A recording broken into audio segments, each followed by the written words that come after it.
Today we're going to look at a reptoid skull fossil first.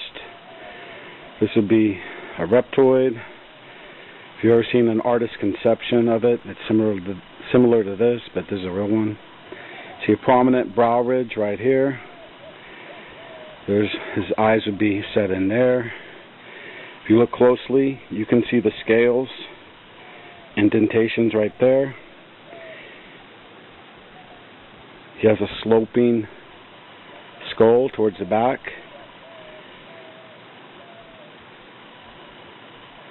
Very impressive. His symmetry is very nice.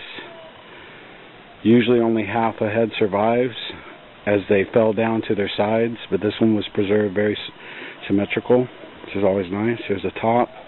The head points to the back. There's the snout. What's up, guy? Alright. Let's look at our next one here. This guy's a little bigger. He's heavy too, man. These are solid. This would be considered more of what you might think of a reptilian instead of a little cuddly reptoid. This guy's big. There's one snout right there. This is his snout. Nostril, rather, would be there. You never know. These guys have several nostrils. His teeth would be down there. That's his mouth. This is his eye. You can actually see his eye looks like it has a slit in it. Now, I don't know if that was a formation naturally or that's something to do with how his pupil was. What makes this guy interesting, besides heavy, is right underneath he has a hole right where his neck would be, his vertebrae would be right there, and when this was formed it left a hollow out section right there, and that's right on the bottom. As we rotate it back into view, you can see his eye once again, and try to hold him up a little better for you. See, he's quite heavy. There he is. He's looking right at you. There's his head, nice flat head, something like an alligator. This definitely, there are no dinosaurs that look like this, so this is what I considered a type of reptilian. It was most likely bipedal. That's it. This guy's heavy. I'm going to have to put him back on the scale. I forgot how much he weighs. Very solid. There you go. And thirdly today, why don't we take a look at this little guy here. This is what we consider a pointy-headed bastard. It's not a scientific name, but there's his point.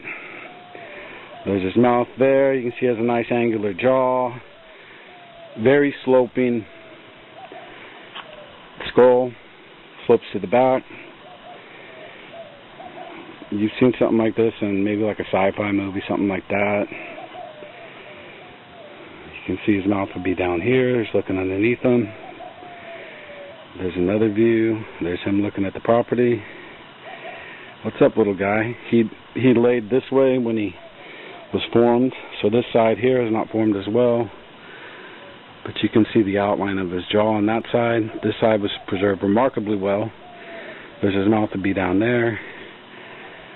So this guy's one of my favorite characters.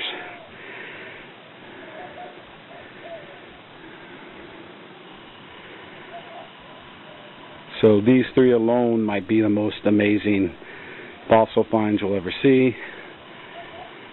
And people will still question it. Luckily I have hundreds more. Some better, some as good. The volume speaks volumes, and it's unquestionable in my mind. I've been doing this for years.